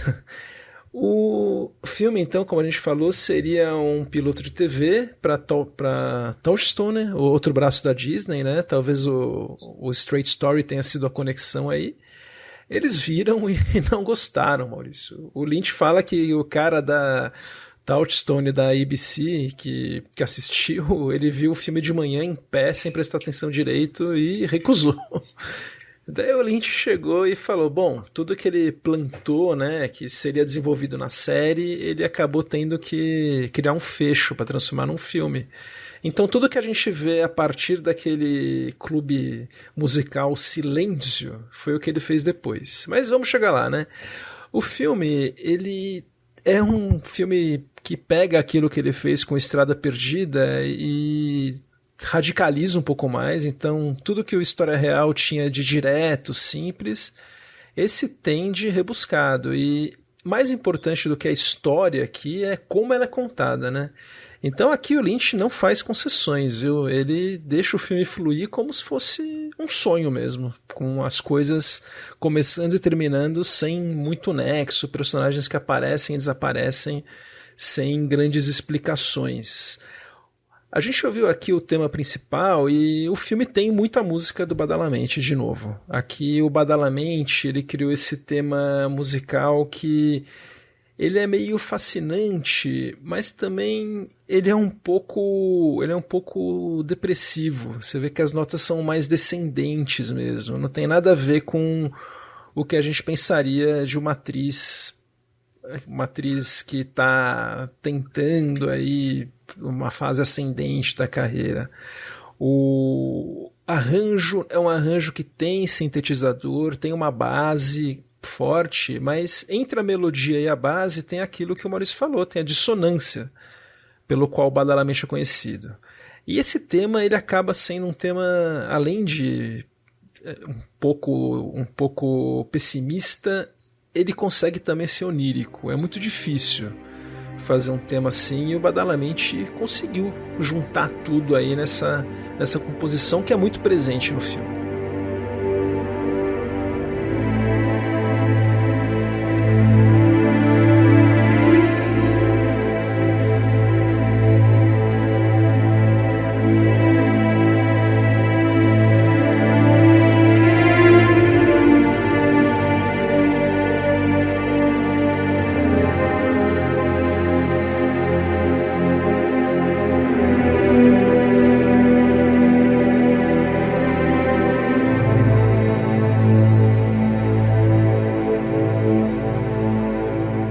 Atrever a tentar explicar esse filme, porque não acho que ninguém sabe direito.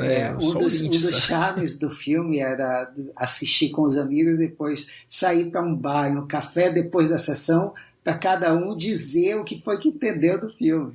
Pois é, isso é muito legal até hoje, e o mais legal é que o filme dá muitas pistas, né? Ele tem o que poderia ser uma história bem fechadinha, se a gente for para esse lado, né? Então, pode ser um filme sobre uma atriz que é vivida pela Naomi Watts, que ela está numa fase muito difícil da carreira e que ela era apaixonada por outra atriz, que aqui é vivida pela Laura Harring. Essa atriz acaba pegando um papel que ela queria e ela acaba contratando um cara para matar essa atriz. Só que isso tudo não é contado assim, né? Assim, isso eu tô falando é uma interpretação pessoal. Uma interpretação totalmente pessoal. Que está errada. Brincadeira. Não dá pra. Eu aceito. Não existe bem porque não dá pra errada para esse filme. Eu enxergo assim, né? E tanto que começa o filme com uma pessoa indo deitar dormir, que é a roupa de cama dela. Então é ela que tá indo dormir e tem um sonho. E nesse sonho a gente vê ela que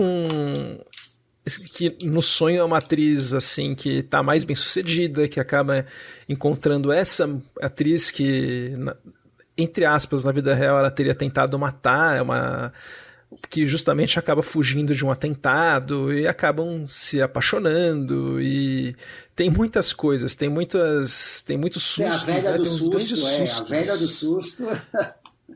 Nossa, é uma mulher ou um cara, um mendigo que fica atrás de uma lanchonete que dá um super susto. Acho que é um dos vários sustos. Nunca mais vai sair de um McDonald's para o estacionamento do McDonald's do mesmo jeito depois de assistir esse filme. E esse cara aí, né, essa visão, seria mais ou menos, talvez, o que seria o Robert Blake no outro filme, né? Seria uma espécie de personificação do lado feio aí, desse lado assassino dela, da atriz vivida pela Naomi Watts, que tem tantos nomes, né, que a gente não sabe. Ela começa com um, termina com outro. Eu chamo de Naomi Watts, que fica mais fácil. E Bom, então a gente tem, né, o Badalamente para cenas em que a Naomi Watts, no sonho dela, né, tá chegando em Hollywood, tentando uma carreira, todo otimista. O Badalamente daí muda, ele faz uma música bastante otimista, como a gente tá ouvindo aqui.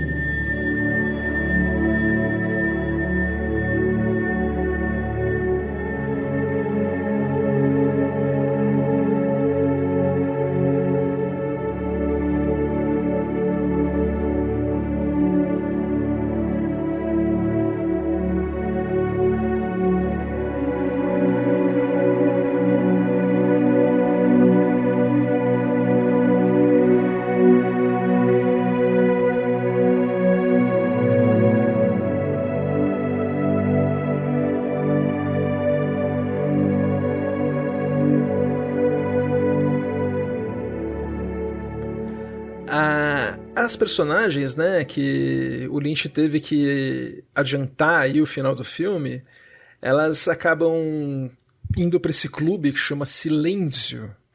E daí nesse clube a gente tem um tema sinistro, que famosamente no clube não há banda, né? Não tem uma orquestra, uma música tocando, mas tem essa música do Badalamente.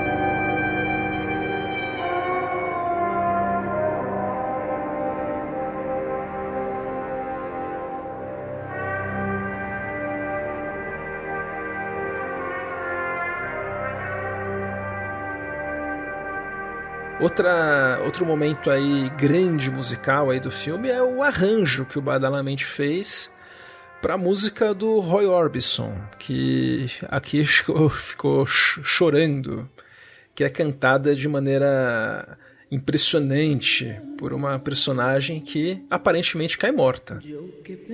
E a música continua tocando mesmo depois que ela cai morta. Pero es verdad, es la verdad, que te quiero aún más, mucho más que ayer. Dime tú qué puedo hacer, no me quieres ya, y siempre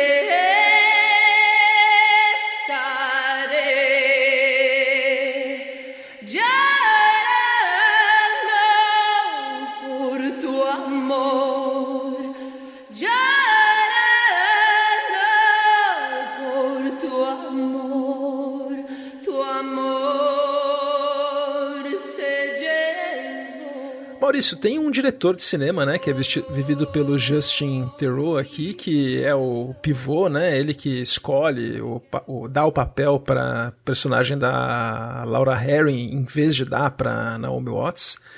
E ele tá tentando fazer esse filme, né, e tentando escolher uma atriz, ele tem que encontrar uma série de gangsters, de caras aí da máfia que querem que ele escolha uma atriz pro filme, né? Um deles é vivido pelo Angelo Badalamenti, que tem um dos melhores cameos aí de compositor da história do cinema, na minha opinião. Ele é o velho que gospe o café.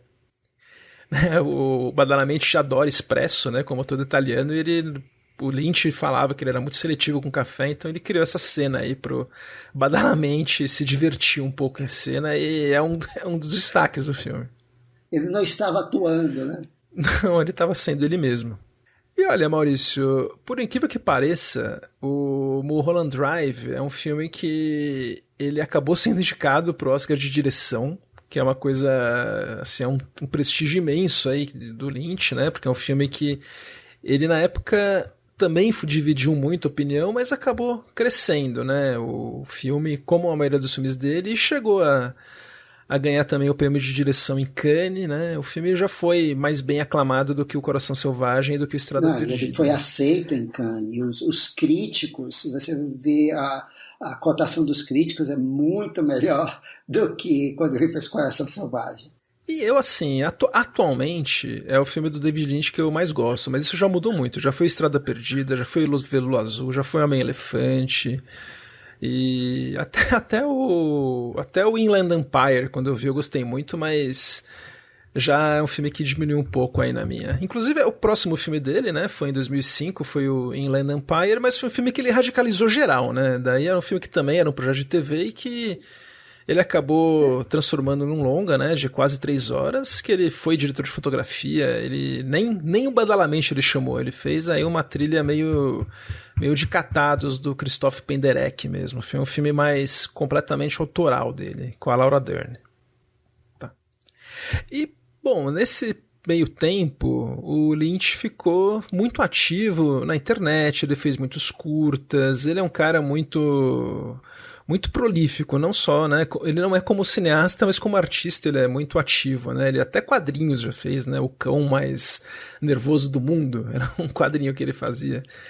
Mas, para surpresa geral, em 2017, ele trouxe um presente, que é a 3ª temporada de Twin Peaks, que tinha 18 episódios, todos dirigidos pelo Lynch, escritos pelo Lynch e pelo Mark Frost. Então aquele problema que teve na 2ª temporada do Lynch não tá tão presente, aqui não existe, né? E para surpresa de todos também, não foi... Para surpresa não, né? Porque o Lynch não faria isso, mas não foi aquela Legacy sequel. Era realmente 25 anos depois, como a história pedia, aliás, né? O agente Cooper preso lá nesse mundo paralelo, enquanto o sósia dele estava aí possuído pelo Bob arrepiando. O Badalamente, ele fez algumas faixas para essa série nova, mas não foi tanto. A trilha dele não é tão presente quanto nas primeiras, mas...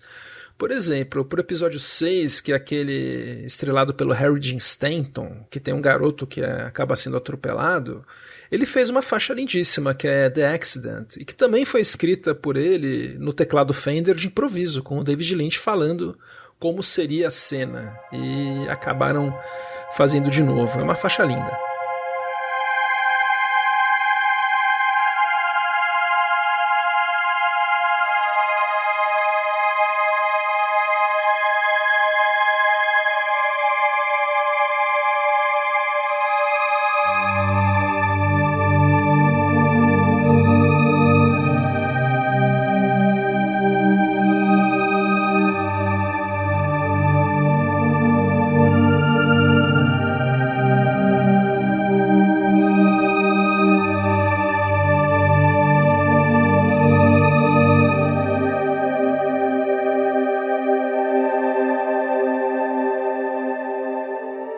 O episódio talvez mais famoso da série é o episódio 8, que é o The Fireman, que é um impressionante episódio em que a gente tem como se fosse uma origem aí do espírito do Bob, aí, que começa com uma explosão nuclear nos anos 40 e que a gente acaba vendo aqueles personagens, aquele personagem do gigante que é vivido pelo Carol Strucken.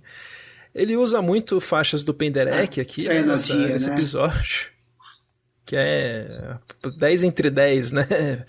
Filmes abstratos gostam de usar essa faixa, mas para a faixa em que esse personagem levita, né, uma cena impressionante, o Badalamente escreveu a faixa The Fireman.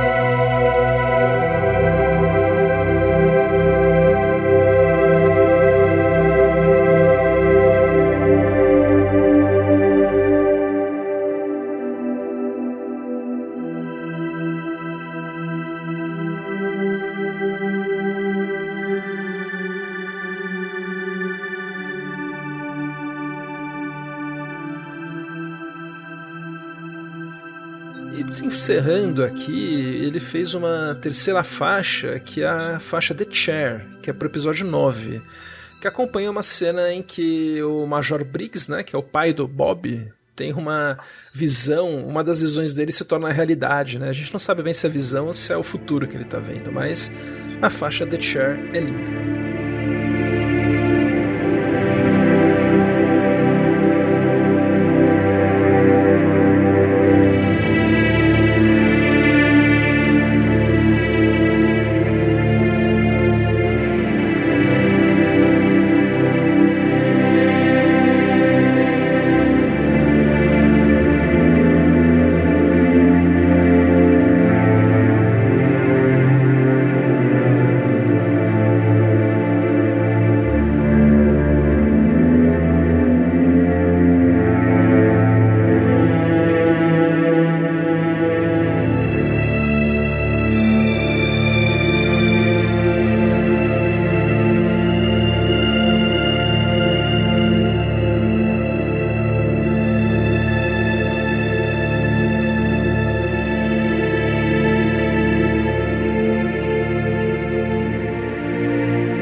Assim, essa terceira temporada de Twin Peaks mostra que o David Lynch continua sendo um diretor inquieto, criativo, com uma técnica absurda. A série é lindissimamente filmada, fotografada, editada, atuada, é criativa, ela tem tudo que o David Lynch faz, assim. Ele tá em pleníssima forma, Maurício. Eu não vejo a hora dele voltar a filmar. E segundo a Cahiers de Cinema, não é nem série, isso foi filme. Acho justíssimo, foi mesmo a melhor coisa que eu vi em 2017 e acho justo. Foram 18 horas aí plus de David Lynch. Quem poderia reclamar disso, Maurício? A gente quer mais. Mas infelizmente isso também marca o fim, pelo menos no cinema e na TV, né, da colaboração Lynch-Badalamenti. Em 2018 eles ainda gravariam um álbum com seus grandes sucessos, chamado Thought Gang. Mas o Badalamenti a gente falou, já era mais velho, né? E ele acabou falecendo agora, dezembro de 2022, de causas naturais, aos 85 anos. Então é um cara que ele poderia estar fazendo trilhas, né, desde os anos 60, mas eu acho tão bonita essa história dele ter florescido quando ele acabou usando o próprio nome dele, né, sendo ele mesmo. E é um nome tão bonito, né, Ângelo Badalamenti, é um nome que chama a atenção. E é uma coisa rara, ele era tão conhecido quanto David Lynch. A sobrinha dele, ela diz que quando ela ia a cafés e ela dava o cartão e via o sobrenome dela, diz que as pessoas começavam a ficar nervosas. Mas você ele é o que seu? As pessoas conheciam ele. As pessoas paravam ele, era muito bonito isso. Agora, Gustavo, por incrível que pareça, esse homem nunca foi indicado ao Oscar e nunca ganhou o Emmy. Ele ganhou o Grammy, né, pela faixa instrumental aí, pelo um dos maiores temas da história da TV. Perdeu o Emmy. Não vamos falar mal do Oscar, vamos falar pior do Emmy. Não, com certeza. Não tem, assim, e acho que o Badalamenti é aquele cara que não fazia muita campanha, ele era meio off Hollywood, né? E a gente ainda pode fazer um episódio sobre ele mais pra frente, sem as colaborações com o Lynch, porque tem muita coisa boa. Jean-Pierre Jeunet, exato. Ele é um compositor de mão cheíssima. E a gente assim encerra essa nossa edição dos Bons Companheiros. E Maurício, a gente tem aqui um anúncio para fazer, mas é um anúncio que a gente não vai chorar, hein? Vai ser falado aqui como dois adultos. Vai ser música de suspense, música de terror do Badalamenti. Eu vou tirar um sabático desse programa depois do episódio 100. Mas o programa continua. Eu estarei aqui, assim como o Bob, eu estarei em espírito. Sempre. Não, o Maurício vai ficar um tempinho afastado, mas é só um tempinho, depois ele volta. O Papo de Trilha vai continuar e a gente tem vários programas engatilhados e que serão feitos com alguns com colaboração de alguns que vocês já conhecem, outro com pessoas que vocês não conhecem. Eventualmente algum eu vou fazer carreira solo mesmo, mas o Papo de Trilha continua. Eu não vou fazer um sabático por enquanto. Eu tenho certeza que quando eu fizer o meu, o Maurício vai segurar também e a gente vai levando porque a gente ama esse programa. E pro episódio 100, a gente está preparando um pedido aí para vocês. A gente quer fazer uma votação das 10 trilhas preferidas dos ouvintes. Então, assim, o critério é de vocês escolhem as trilhas que vocês quiserem, pode ser, assim, eu vou as minhas, o nosso voto vai ter peso igual de todo mundo, né, Maurício? Mas eu vou tentar escolher trilhas feitas para os filmes, mas é livre, o ouvinte vota naquele que quiser, aqui a gente não vai fazer regras. Se quiser votar Casablanca, o que for, tá valendo. Tudo, tá valendo, e eu só vou pedir para votar pelas mensagens, né, no @papotrilha no Instagram e @papotrilha no Twitter, mas põe na caixa de mensagens, na mensagem direta, para os outros não verem aí as votações. E eu vou pedir para colocar em ordem de 1 a 10, que a primeira vai ter peso 10 e a última vai ter peso 1.